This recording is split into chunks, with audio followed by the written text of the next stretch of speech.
Thank you for continuing on the path to seeking the truth on this 10th anniversary of 9/11 and for inviting me to speak to you.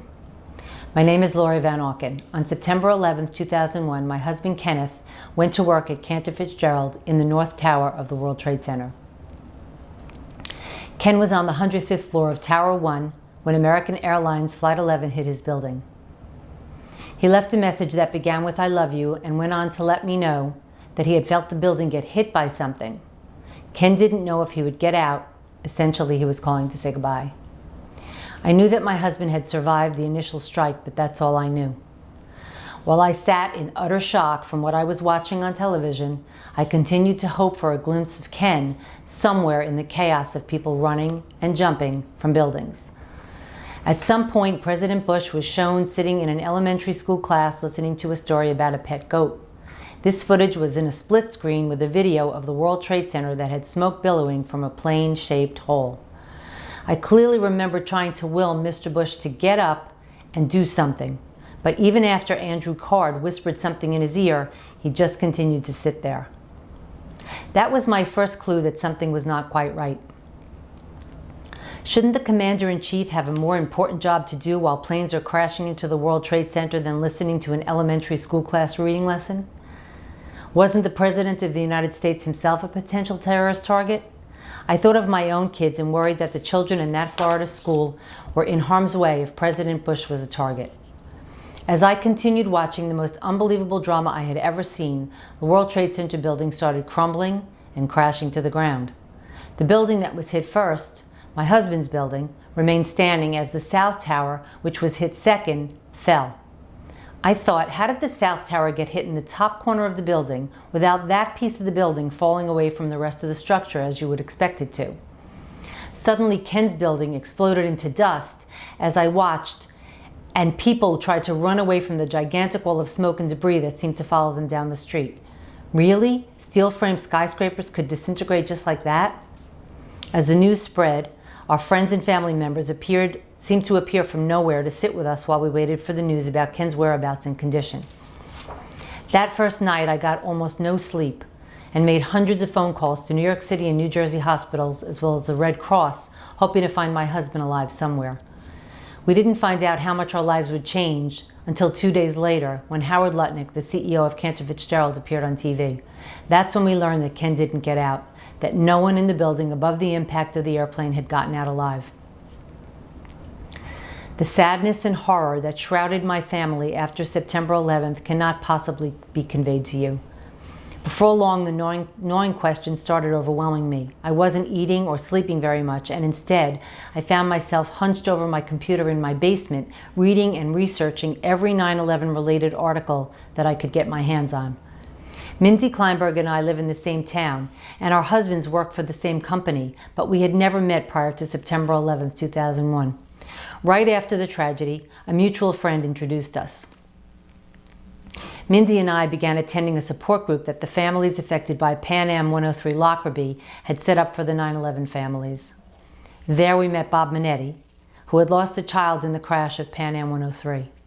At another meeting for 9/11 victims' family members, we became acquainted with Patty Casaza and Kristen Breitweiser. We began emailing each other about questions we had. Soon we would learn that there would be only a congressional investigation and only into the intelligence failures that led to 9/11. But by then we knew that every governmental agency had failed us on September 11th. NORAD, the FAA, the DOJ, etc., in addition to the FBI, CIA, and NSA. We wanted an investigation into all of the actions and failures that had led to the deaths of our loved ones and so many others on that horrible September day. Many people couldn't, or more likely didn't want, to hear the difficult questions regarding 9/11 that were emerging. But Bob Minetti listened and encouraged us to go to Washington, D.C. to ask for a comprehensive investigation. We learned that there was a stalled bill proposing a 9/11 commission and decided to go and see if we could light a fire under the lawmakers to push forward with the legislation for an inquiry. Asking for an investigation into 9/11 became a full-time job. The four of us planned a rally in Washington, D.C. for June 11, 2001, 9 months after 9/11, to garner support for our cause. When seeking meetings in Washington, you are asked for the name of your organization. Thus, the four of us, Mindy Kleinberg, Patty Casaza, Kristen Breitweiser, and I, became the September 11th advocates. Soon, other victims' family members from other states began referring to us as the Jersey Girls. Before long, the press picked it up as well. Gail Sheehy wrote an article about us called 4 9/11 Moms Battle Bush that told our story and brought public attention to our plight. The group of us that would later become the 12 members of the Family Steering Committee for the 9/11 Commission had now loosely formed. And we learned to split up in order to meet with as many senators and congressmen as we could on a given visit to Washington.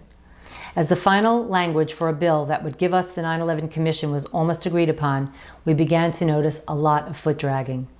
Vice President Dick Cheney had clearly been against having an inquiry from the start and was working behind the scenes to keep things from moving forward.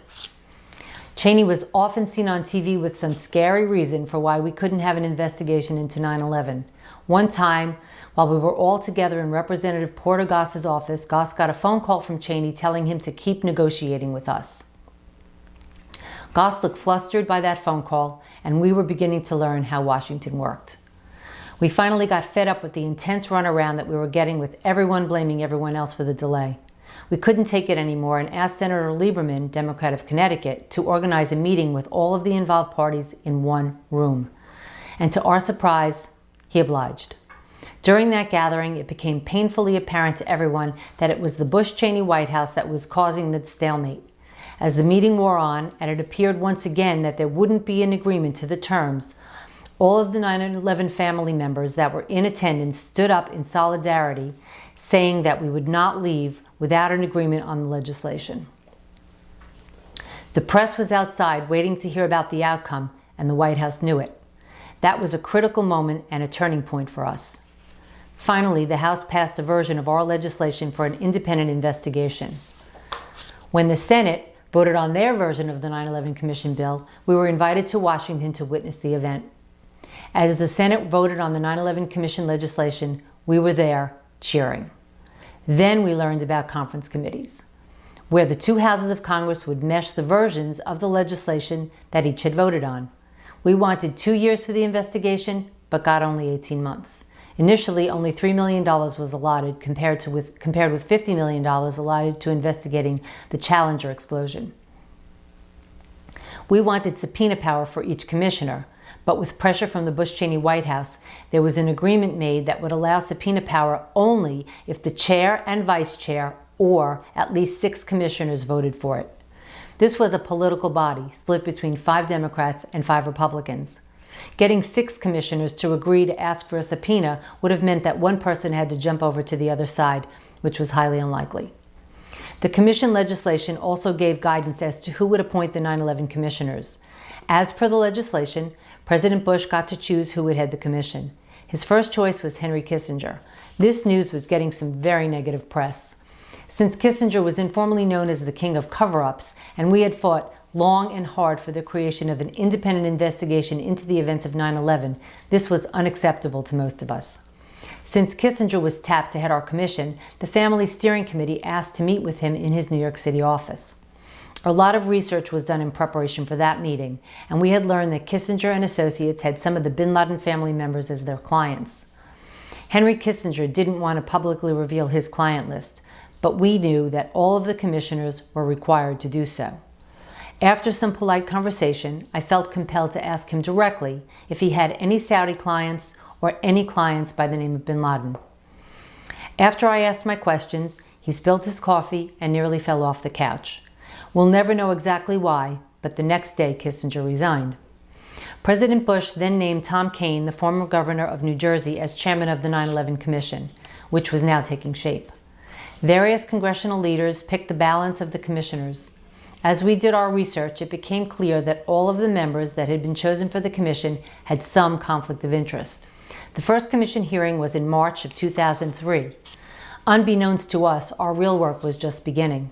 As watchdogs of the commission, the next 2 years of our lives were exhausting and exasperating as we battled the White House, Congress, the commission's executive director, Philip Zelikow, and at various times both with and against the 9/11 commissioners themselves on the various issues that arose. We fought along with the commissioners to get more money for the commission, to get an extension of time, to get access to important White House documents, and to get Condoleezza Rice to testify. We battled against the commissioners, trying to get them to subpoena recalcitrant witnesses and agencies, and were outraged when we learned they were using minders in interviews. We tried in vain to get them to fire their conflict-laden executive director, Philip Zelikow, and fought against allowing Bush and Cheney to testify together in a void, with no transcript and no press.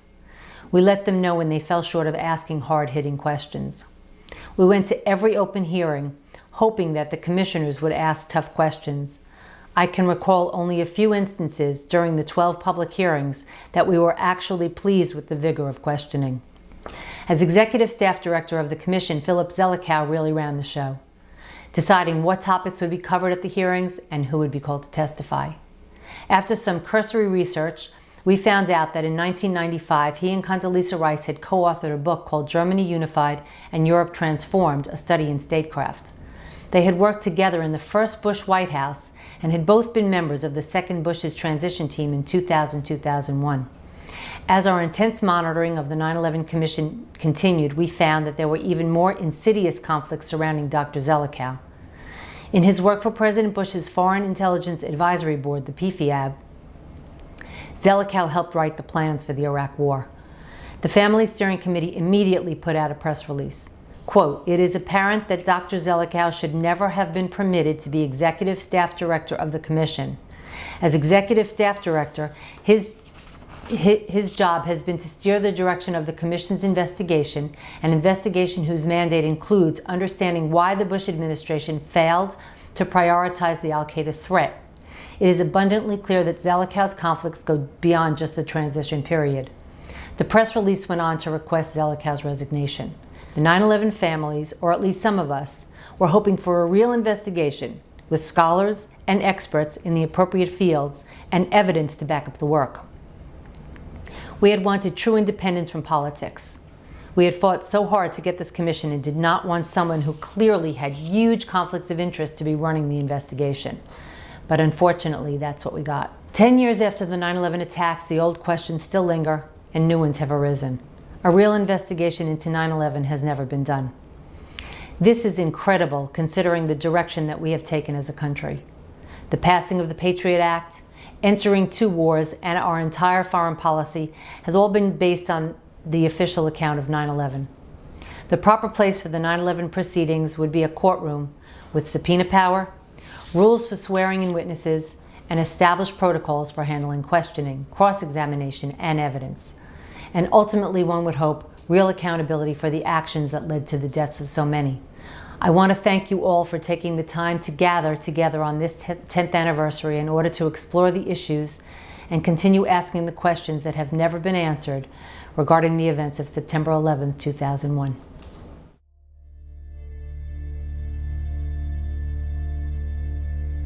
I define SCADs as concerted actions or inactions by government insiders intended to manipulate democratic processes and undermine popular sovereignty.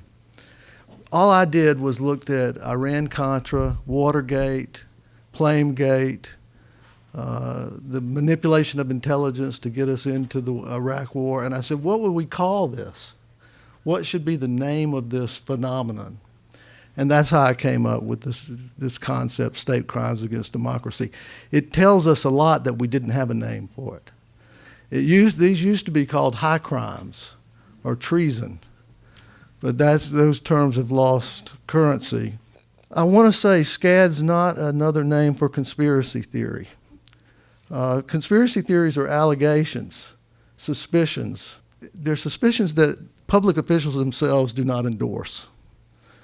And basically they're saying unless this is investigated and confirmed by an official study, then it's a conspiracy theory. The SCAD concept is a type of crime. The conspiracy theory is trying to get us not to talk about that type of crime, and that's what it amounts to. So by naming it, it's an important thing to name it in the sense that it gives us something to be specific about and talk about without being spurned and turned away by the conspiracy theory pejorative label. JFK, John Kennedy, and Robert Kennedy, both assassinated in the 60s. Both brothers. Both assassinated while campaigning. Both shot in the head. But nobody looked at that as a serial crime. Nobody said, in fact, we don't say Kennedy assassinations. We say the Kennedy assassination. And what that means is the President Kennedy. 9/11, we're looking at the events of 9/11, but we tend to not think of 9/11 as connected to the anthrax letter attacks. I call this incident-specific myopia. So it's a nearsightedness. I think of it as driven, we're like victims, we're like abuse victims.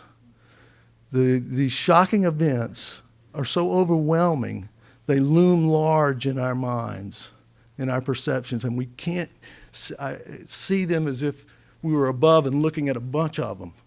We can only just see the one and then see the other. But it is the opposite of the way we think about most crimes. If there was a man who married a wealthy woman and the woman died of a freak accident, and then he married another wealthy woman and she died of a freak accident, we would say, this guy's killing his wives. We would certainly suspect that. We would interrogate him. We want to know, where were you when she died from the freak accident? It would be our automatic response.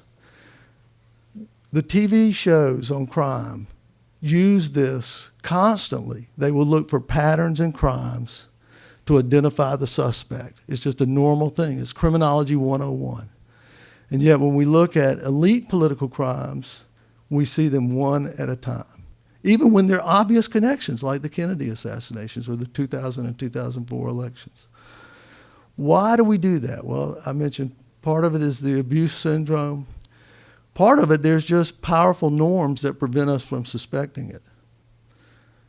The fact is the political class ostracizes anybody who says these things.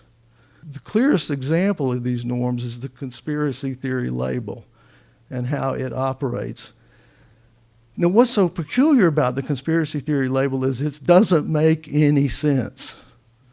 Okay, the idea of conspiracy being an irrational belief, the idea in a conspiracy is a sound legal concept. We use it all the time. We prosecute gangsters in the United States for conspiring. Conspiracies happen. We know that. Iran-Contra, Watergate. So how can you have a concept that dismisses all conspiracies as improbable or impossible? It also doesn't make any sense. It's an unsubstantiated theory of its own. When people dismiss conspiracy theories, what they're doing is embracing a coincidence theory. They're assuming that all these things, yeah, they didn't catch the hijackers getting on the planes, and yeah, there was a group of elites who said we needed to have a new Pearl Harbor. And yeah, there were all these war games going on at the time. And yeah, the buildings fell. All coincidental. All coincidences. So what's going on is you have an unsubstantiated theory that's being smuggled in with this pejorative term. And finally, it's based on a false premise, this idea that someone would talk. Hey, Americans know you can keep secrets. We kept the Manhattan Project secret. That had 100,000 people working on it. They built 3 cities from scratch. One was the 5th largest city in Tennessee. This word never got out. Get this, when Truman became president, he was not told about the Manhattan Project until he had been in office for over a week. So we can keep secrets. We kept secret our decoding of the Japanese and German secret codes. That was kept secret all through the war. The idea that you can't keep secrets among large groups of people is just mistaken. All right, let's look at SCADs. I've got a list of 19 SCADs. These are political crimes and tragedies. Most are well documented. There are only a few that have been officially corroborated. Watergate, Iran-Contra, Flamegate. These SCADs, they're industrial level operations. If you look at Watergate, for example, this wasn't a couple of burglars. They had two people in the hotel across the street watching. They had one person to pick the locks. They had one person to photograph the documents. They had one person to wiretap the phones. They had a whole crew of people. And it was a highly organized operation.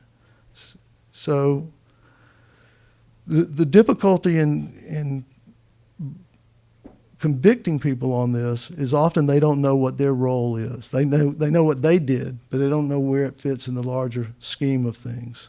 If you look at these skills and tactics, they're skills and tactics of military and intelligence professionals. And actually, some other work I've done, if you look at the development of them, you'll see that they tend to correspond with what we're doing in the international sphere.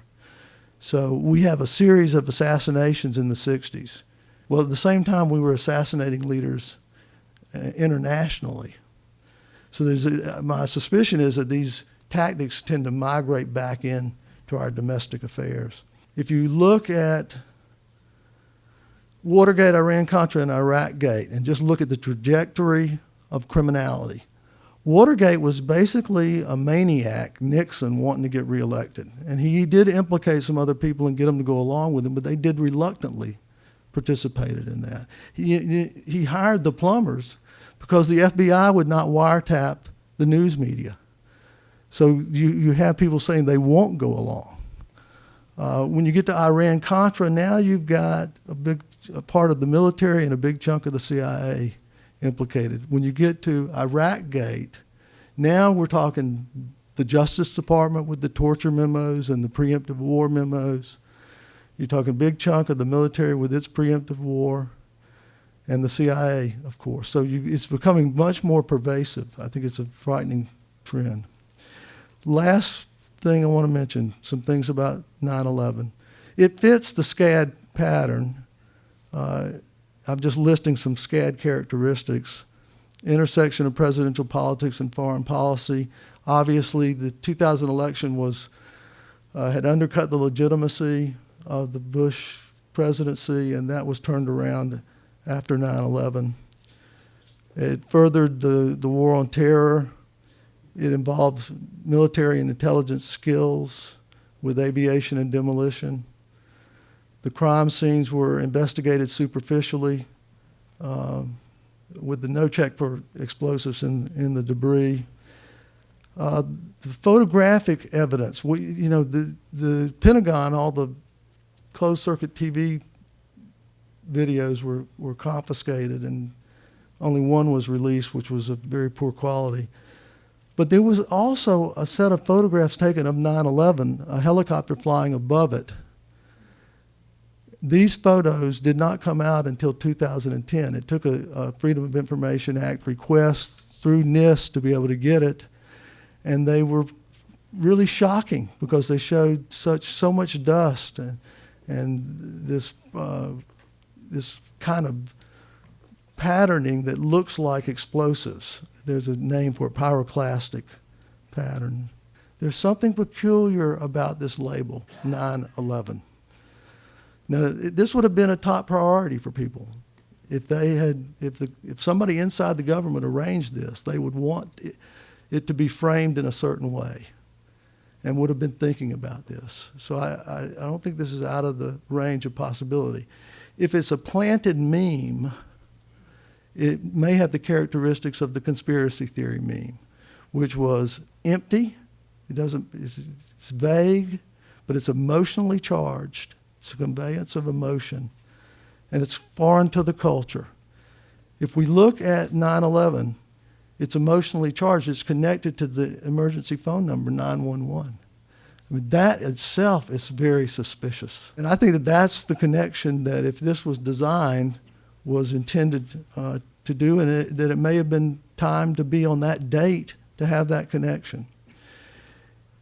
9/11 deviates from our naming conventions. We don't name holidays and events, frightening events, by the date. The only date I can think of that we have in America for a special date is July the 4th. But even that is Independence Day. Normally, we would name where the event happened, so Pearl Harbor, 3 Mile Island, or how it was done. So the anthrax letter attacks, for example, if we use that way of naming, we would call 9/11 the hijacked airplane attacks. The problem with using 9/11 is it elevates the historical significance of the event. There's before 9/11 and there's after. And it immediately conveys this way of thinking. These are the kind of sciences I think we should try to expand. I've given you examples of them.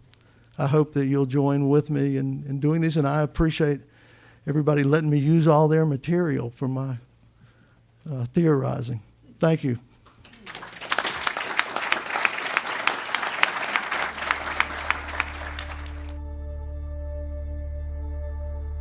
In this presentation, I will speak of anomalies in the 9/11 Commission report. By anomalies, I mean features about and in this report that would not be expected on the assumption that the official account of 9/11 is true and the Commission was a truth-seeking body. After the 9/11 attacks, one might have expected the U.S. Senate to have had an investigation or hearings analogous to the Senate's Watergate hearings to determine who was responsible for the attacks. But the Senate Majority Leader, Tom Daschle, acquiesced to an appeal by President Bush and Vice President Cheney that only the House and Senate Intelligence Committees look into the potential breakdowns among federal agencies that could have allowed the terrorist attacks to occur, rather than a broader inquiry that some leaders have proposed. Bush and Cheney made this request, they said, because a broader inquiry would take sources and personnel away from the war on terror. So the resulting joint inquiry, authorized in February 2002, did not inquire as to who was responsible for the attacks, but simply presupposed the truth of the claims made by the Bush-Cheney administration. There were continuing signs that the Bush administration did not want the truth about 9/11 to be discussed. I will cite 5 pieces of evidence. First, Bush appointed Henry Kissinger to head the 9/11 Commission, leading the New York Times to ask whether this was not a clever maneuver by the White House to contain an investigation it long opposed. When Kissinger had to resign because he refused to name his clients, Bush appointed former New Jersey Governor Thomas Kean, who had no experience with Washington and national issues, and Representative Lee Hamilton, who had previously served as a Democrat covering up a Republican crime, and who had become friends with Cheney. The Bush White House also managed to get Philip Zelikow, a close friend of Condoleezza Rice, appointed as the executive director. 3, Bush promised only $3 million for the commission, whereas Ken Starr's investigation of President Clinton's affair with Monica Lewinsky had cost almost $30 million. In March of 2003, the commission asked for an additional $11 million, but the Bush administration turned the request down. Eventually, the commission was given $15 million. 5, having declared that the commission must finish its work by May 2004, the Bush administration delayed authority clearances for some of the commissioners. Commissioner Max Cleland said the White House wants to run out the clock here, with the result that the commission would not begin work until the middle of 2003, leaving it with less than a year to finish its work. The Bush administration later did allow for a few more months. In their preface to the 9/11 Commission report, Kean and Hamilton said that the commission sought to provide the fullest possible account of the events surrounding 9/11. In truth, the report provided was a fairly complete report of all the events surrounding 9/11 that could be used to support the official account of the 9/11 attacks. Evidence that some of the alleged hijackers, including Walid al-Shiri, said to have been on American Flight 11, which supposedly struck the World Trade Center's North Tower, were still alive after 9/11. The Associated Press reported that al-Shiri spoke on September 22nd to the U.S. Embassy in Morocco, explaining that he lived in Casablanca, working as a pilot for Royal Air Morocco. Defenders of the official account would later claim that this was a case of mistaken identity. But a 2001 BBC article entitled "Hijacked Suspect Alive in Morocco" made clear that the man of that name identified by the FBI as one of the hijackers was still alive.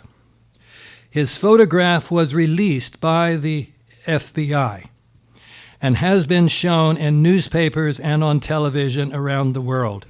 That same Mr. al-Shiri has turned up in Morocco, proving clearly that he was not a member of the suicide attack. He told Saudi journalists in Casablanca that he has now been investigated by the American authorities, who apologize for the misunderstanding. Nevertheless, the 9/11 Commission, writing as if none of this discussion occurred, endorsed the FBI's inclusion of al-Shiri with his photograph on the list of hijackers. The commission even said that al-Shiri was probably responsible for stabbing one of the flight attendants on American 11. The first page of the 9/11 Commission report says, among the air travelers on September 11 were Mohammed Atta and Abdul Aziz al-Omari, who arrived at the airport in Portland, Maine.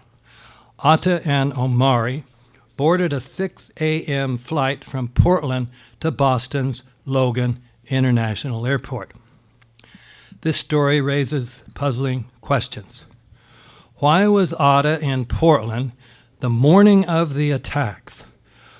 Atta was not only purportedly the ringleader of the hijackers, but also the one assigned to be the pilot for American 11 after it was taken over.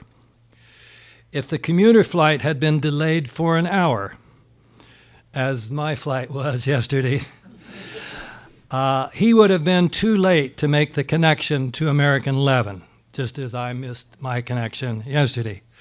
Why would he have taken such a risk? Both the 9/11 Commission and the FBI admitted that they had no answer to this question. According to the official story, in any case, Atta was already in Boston on September 11th, but then took a rental car, a Nissan Altima, to South Portland, stayed overnight at the Comfort Inn, and then got to the jetport in time to catch the 6 a.m. flight to Boston. Although Atta caught the American 11 flight, his luggage did not make it. And after the attack on the North Tower, his luggage at the Boston airport was opened, which contained much evidence, including Atta's will, that seemed to prove that the attacks had been carried out by Al-Qaeda, at least if one did not ask why Atta would have taken his will on a plane that he planned to crash into the World Trade Center. Stories in the mainstream press, including Newsweek and the San Francisco Chronicle, had reported that Mohammed Atta had engaged in behavior that undermined the portrayal of him as a devout Muslim, behavior such as gambling, drinking alcohol, and enjoying lap dances. These reports were even pointed out in a Wall Street Journal editorial entitled "Terrorist Stag Parties," which said, several of the hijackers, including reputed ringleader Mohammed Atta, spent $200 to $300 each on lap dances in the Pink Pony Strip Club. Moreover, investigative reporter Daniel Hopsicker reported that while Atta was in Florida, he used cocaine and lived with a stripper. The 9/11 Commission report, however, does not mention any of these reports. It instead portrays Otta as not only religious, but even fanatically so. According to Professor Dietmar Makuli of Hamburg, who had been Otta's thesis advisor supervisor in the 1990s, Otta's full name, like his father's, was Muhammad al-Amir Otta. And this young man was actually very religious. So much so that he prayed regularly, never touched alcohol, and would not even shake hands with a woman upon being introduced. Professor Makuli said, "I would put my hand on the fire that this Muhammad al-Amir I know will never taste or touch alcohol." The Muhammad al-Amir Otta that the professor knew was also described by him as very small, being 1 meter 62 in height, which means slightly under 5'4", whereas the American Otta has been described as 5'8" and even 5'10". The 9/11 Commission never raised the possibility that the alcohol-drinking, cocaine-taking, lap dancer-paying man going as Muhammad Otta was a different man than the devout Muslim student in Hamburg. With regard to the official account of the Twin Towers, the Commission ignored all of the problems, such as how fire could have caused steel frame buildings to have collapsed, especially straight down, totally, and in virtual free fall, and also how ordinary building fires, even if ignited by jet fuel, could have caused steel to melt. But the most anomalous submission about the World Trade Center was the fact that the Commission did not even mention the fact that World Trade Center 7, which was not hit by a plane, also came down totally. Amazingly, Hamilton evidently did not even know that his report did not mention World Trade Center 7. This fact was revealed in an interview of Hamilton by Evan Solomon of the Canadian Broadcasting Corporation, which went like this. Solomon, why didn't the Commission deal with the collapse of Building 7, which some call the smoking gun? Hamilton, well, of course, we did deal with it. Then, after the conversation had shifted to other topics, Solomon brought it back to this, saying, I just want to clarify something that you said earlier. You said that the Commission report did mention the World Trade Center 7, Building 7 in it. It did mention it or it didn't? Hamilton, the Commission reviewed the question of the Building 7 collapse.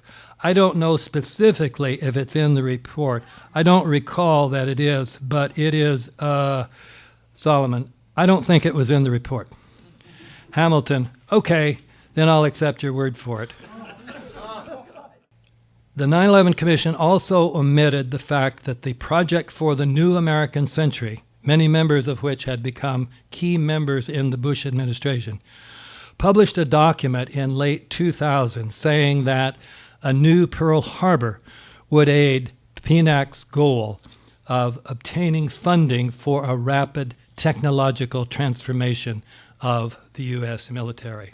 The report, headed by Zelikow, who had written NSA 2002, providing justification for attacking Iraq, omitted the fact that some key members of the Bush administration, including Donald Rumsfeld and his deputy Paul Wolfowitz, had been agitating for a war with Iraq for many years. It also omitted the notes of Rumsfeld's conversations on 9/11 showing that he was determined to use the attacks as a pretext for a war with Iraq. The Commission endorsed the claim of Donald Rumsfeld, the Secretary of Defense, that he was in his office talking with a CIA briefer during the 9/11 attacks until the Pentagon was hit.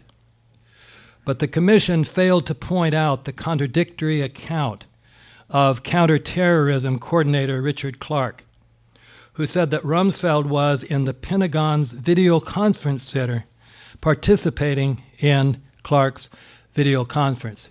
In fact, this is one of the most amazing things. Clark's book came out while the 9/11 Commission hearings were going, it became a national bestseller. Clark's book is never mentioned in the 9/11 Commission report. The Commission also endorsed the claim of General Richard Myers, the acting chairman of the Joint Chiefs of Staff, that he was on Capitol Hill during the attacks that morning. But the Commission failed to point out that the contradictory account by counterterrorism coordinator Richard Clark, according to whom Myers was in the Pentagon participating in Clark's video conference. Rather dramatic contradictions. Conclusions. The points in the first part of this paper provide reasons to suspect the 9/11 Commission report to be untrustworthy. The points in the second part provide illustrations of the fact that this Zelikow report is indeed untrustworthy. Thank you very much.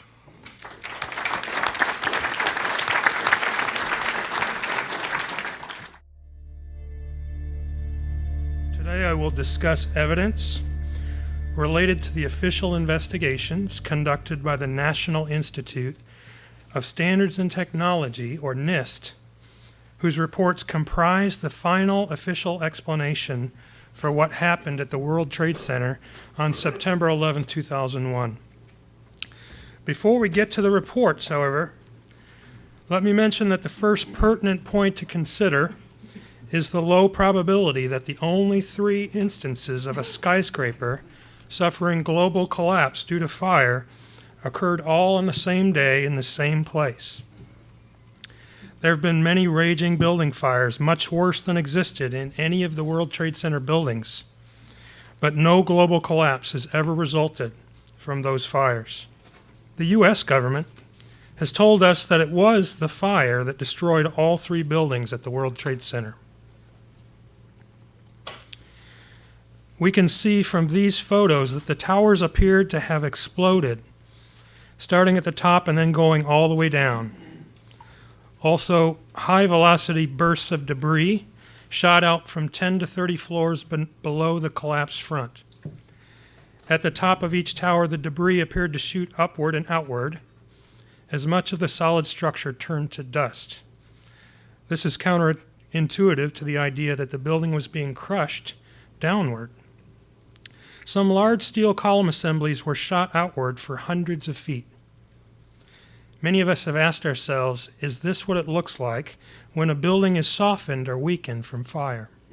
NIST made the point that in no instance did they report that steel in the World Trade Center towers melted due to the fires. The melting point of steel is about 1,500 degrees Celsius. Normal building fires and hydrocarbon fires generate temperatures much lower than that. NIST reported maximum upper layer air temperatures, that's air temperatures, of only about 1,000 degrees Celsius. In other words, diffuse hydrocarbon fires such as these cannot produce temperatures high enough to melt steel. Unfortunately, many prominent media and political figures have suggested that very thing and continue to do so. The fire resistance of tall buildings like those at the World Trade Center is ensured through testing of samples prior to construction.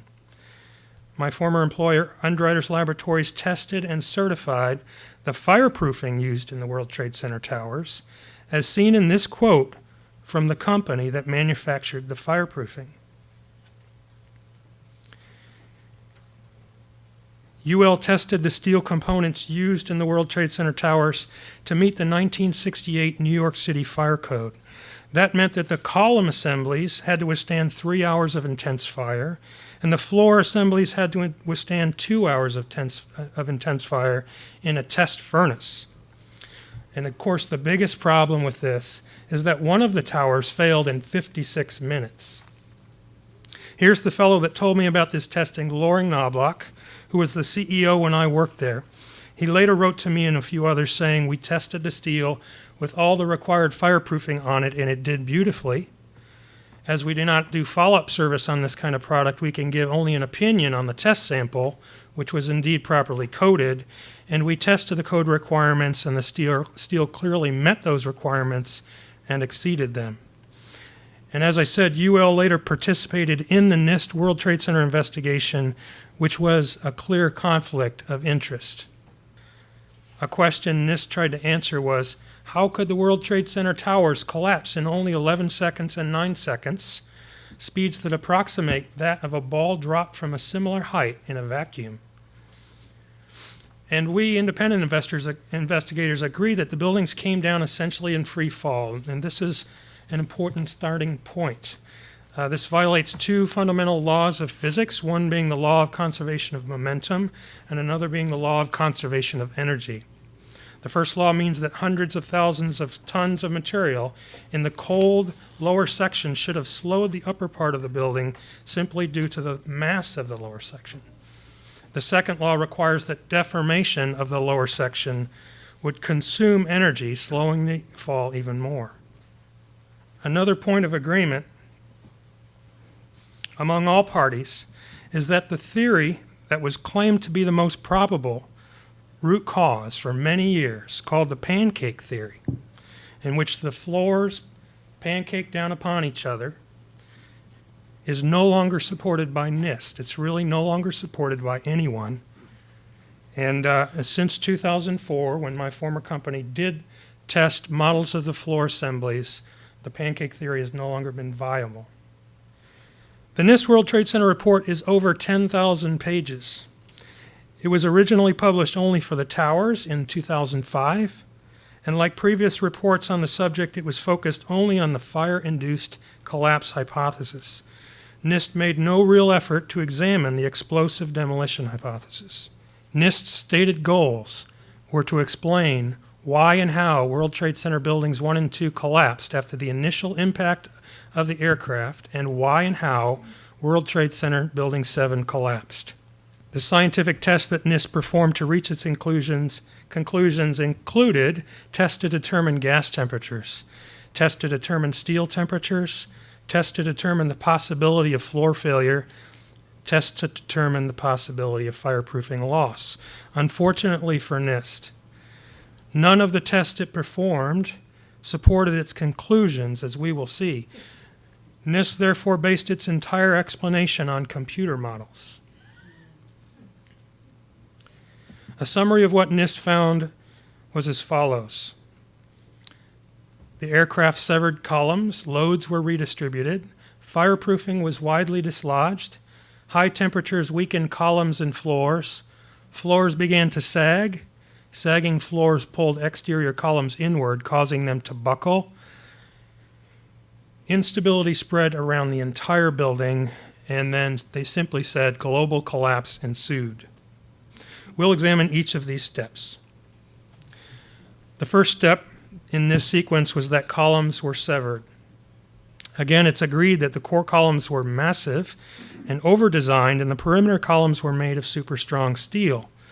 But NIST now admits that 14 to 15% of the columns were severed in the World Trade Center towers. This is compared to original design claims published in the Engineering News Record when the buildings were first announced. They said that one could cut away all the first-story columns on one side of the building and part way from the corners of the perpendicular sides, and the building could still withstand design live loads and a 100-mile-per-hour wind from any direction. What that means, in essence, is that the towers could lose 25% of their columns, and they'd only lost 14 to 15%. The second step in this sequence was that the gravitational load was redistributed among the remaining columns. NIST said that loads on some columns were decreased, and on other columns they were increased up to 25%. Again, original design claims said that live loads on these perimeter columns can be increased more than 2,000% before failure occurs. The third very critical step in this sequence was that fireproofing was, quote, widely dislodged. NIST said the towers would not have collapsed under the combined effects of aircraft impact and the subsequent multi-floor fires if the insulation had not been widely dislodged or had been only minimally dislodged by airliner impact. As said before, the steel structure was covered with a spray-applied fireproofing material. There were requirements for the fireproofing to have a certain bond strength, and those requirements were met. In the center and right photo below, you can see how the fireproofing was applied to the columns and underneath the floor assemblies. The test that NIST performed to establish the critical fireproofing loss involved a total of 15 rounds from a shotgun at steel plates and bars. Here you can see photos from the NIST report of the results of these tests. But NIST did not explain how a Boeing 757 airliner could be converted into many thousands of shotgun blasts, which would need to be pointed in all directions to shear off the fireproofing. A real serious problem with this is NIST provided to us the energy requirements, and too much energy is required for this. Previous calculations by engineers at MIT had shown that all the kinetic energy available from the aircraft impact was consumed in breaking the columns, crushing the floors, destroying the aircraft.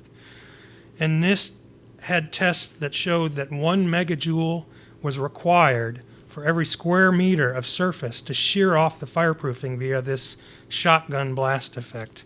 That's more than 6,000 square meters of column, floor deck, and floor joist surface, according to the NIST report. That would be several times more than the entire kinetic energy available from the aircraft impact. The plane hit the building, fires rose up. NIST says the fires died down. Explosions do that. They consume the oxygen. And then over time, the fires rose up again and began migrating around the core of the building. It took a whole hour for that to happen, leaving 45 minutes of fire time at the south wall. Now, NIST claimed that the south wall then bowed inward from the fires there, but we might ask why the east and west walls, which had seen as much fire time, why they didn't show any bowing. My former company, UL, participated in the NIST investigation by conducting tests on models of World Trade Center floor assemblies to examine the floor response to fire. The result was that only very slight sagging occurred in the tests and no collapse. After 45 minutes, in a high-temperature furnace, all 4 test models sagged only about 3 inches in the middle, and the major joist parts did not sag at all. NIST's computer model turned this into 42 inches of sagging, with the joist bending down severely. Here's a photo of one of those floor assemblies after the standard method ASTM E119 was performed. During this test, it was held in a furnace at a temperature over 1,000 degrees Celsius for a period of 2 hours. You can see the slight effect.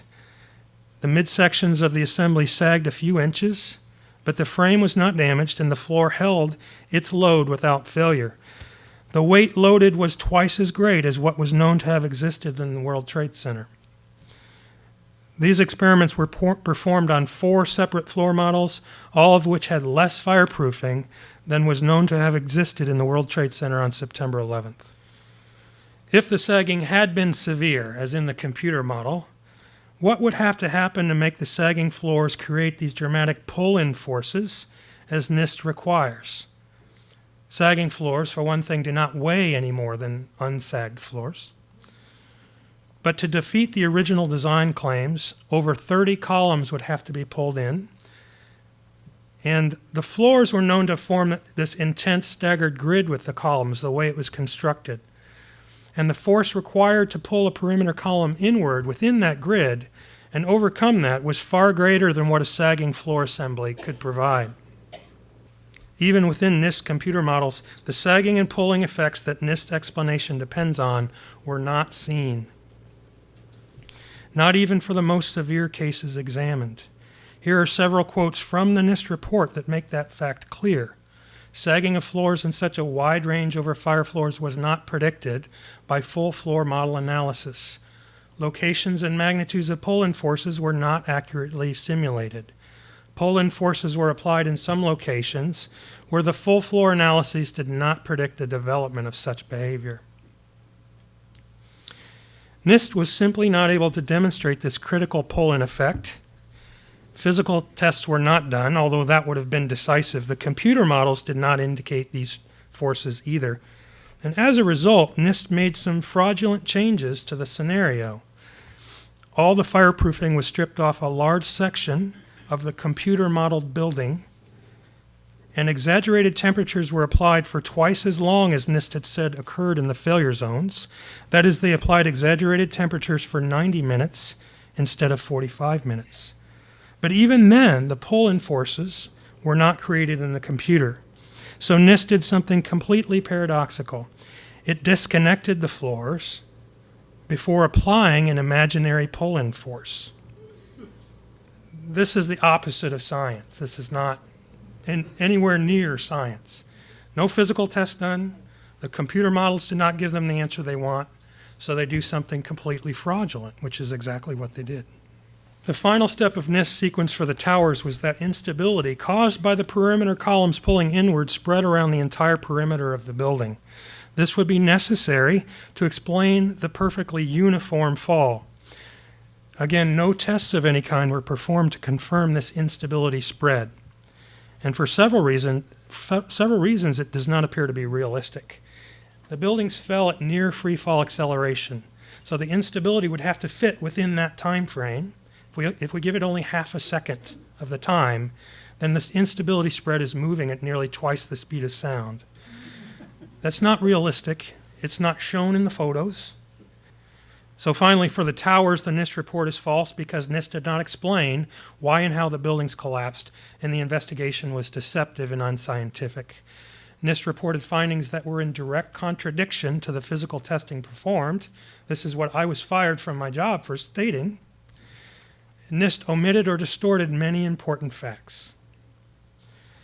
Now I would like to examine the NIST report for World Trade Center Building 7, the third building that collapsed on 9/11.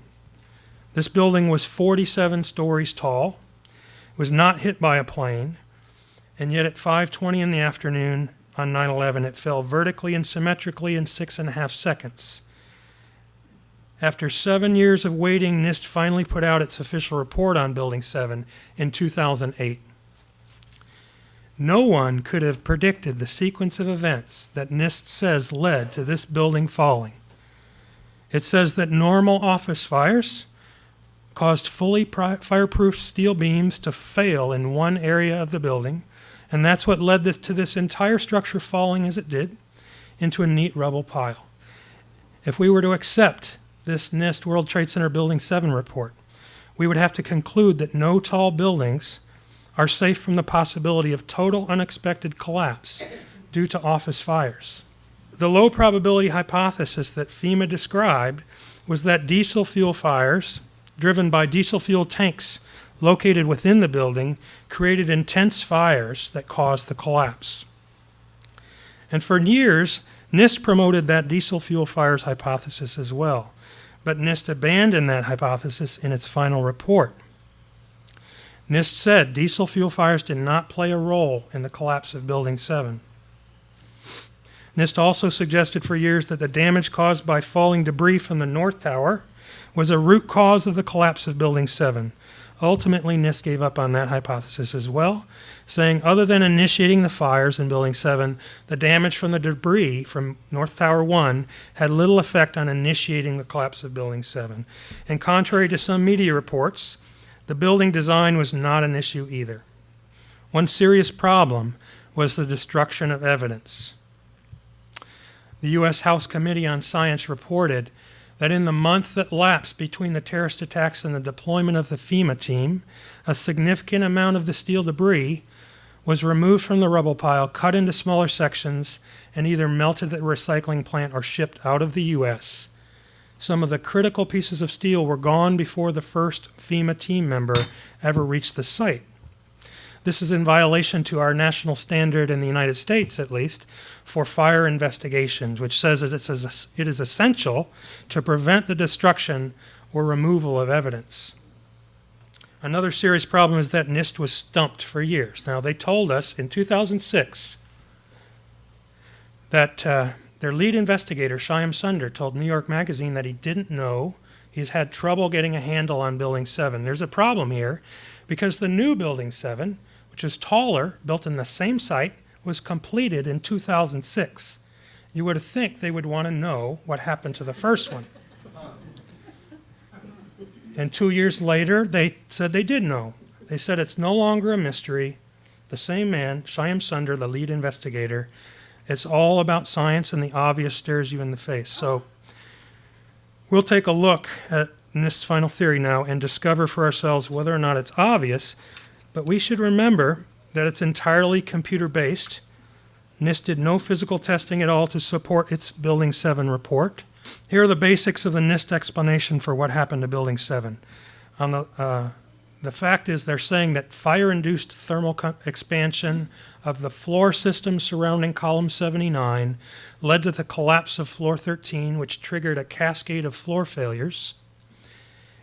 In this case, the floor beams on the east side of the building expanded enough so that they pushed a girder spanning between two columns, and this caused the girder to walk off its seat. You'll see more in detail. But basically this, here in the lower left, you see a diagram of a beam from the NIST report pushing a girder off its seat. That caused the whole building essentially to collapse.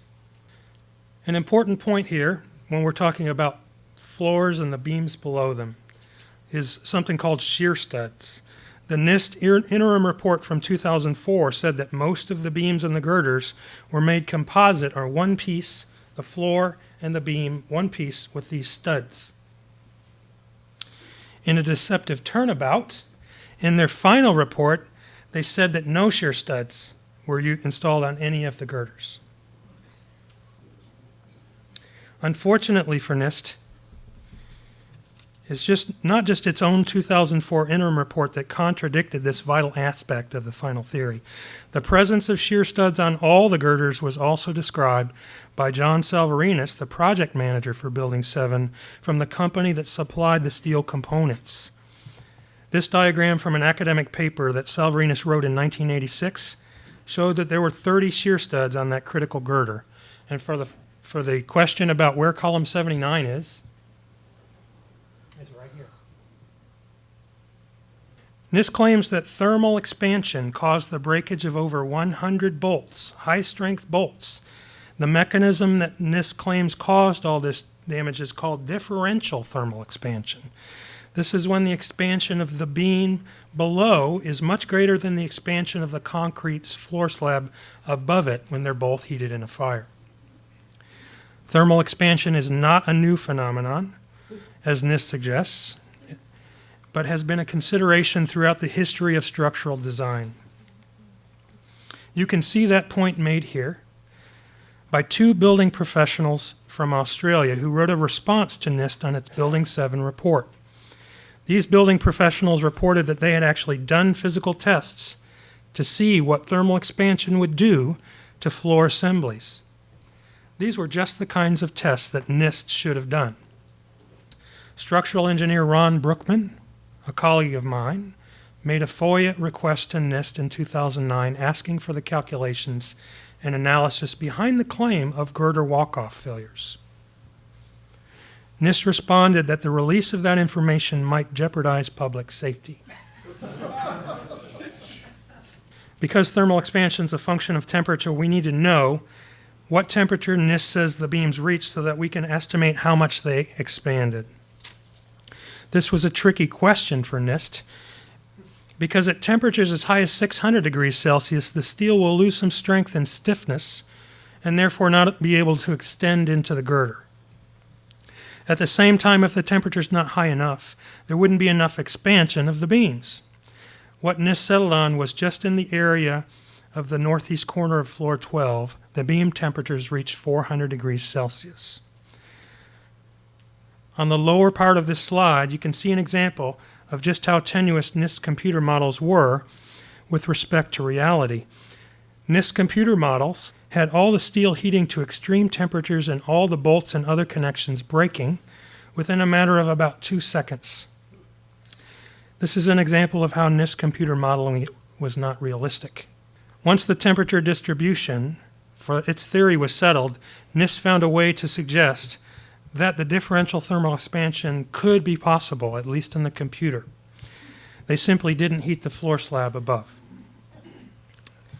And this is what most scientists might call fraud.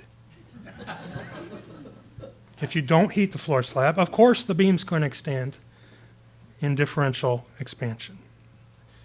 Another thing NIST said was that there were 7-hour fires in Building 7, which gave the impression that the fires were very long and very hot. But early photographs did not show fires on floors 11 through 13, where NIST says the first failures occurred, until after 2 p.m. And the building fell less than 3.5 hours later. So there could not have been 7-hour fires in those areas. Underwriters Laboratories provided the fire resistance information for Building 7 as well. There were requirements for fire resistance of the columns and floor steel in Building 7, just as there is for any skyscraper. The requirements were that these steel components had to withstand 2 to 3 hours of intense fire in standard tests.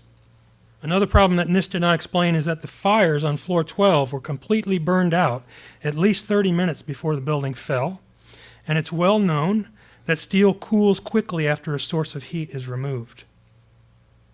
At approximately 4 o'clock, NIST computer simulation shows raging fires across the north side windows of floor 12.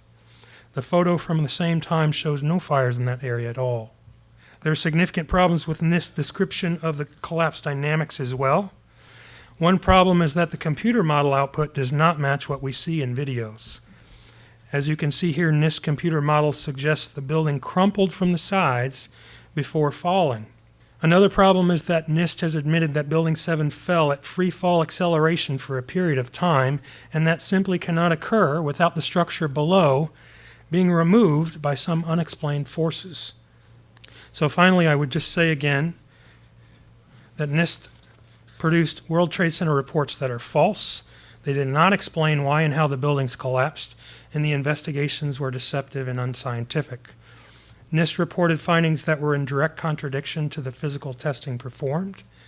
NIST omitted or distorted many important facts.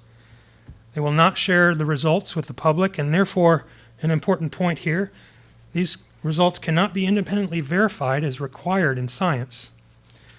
And NIST's explanations have not been taken seriously by the building construction community. So thank you.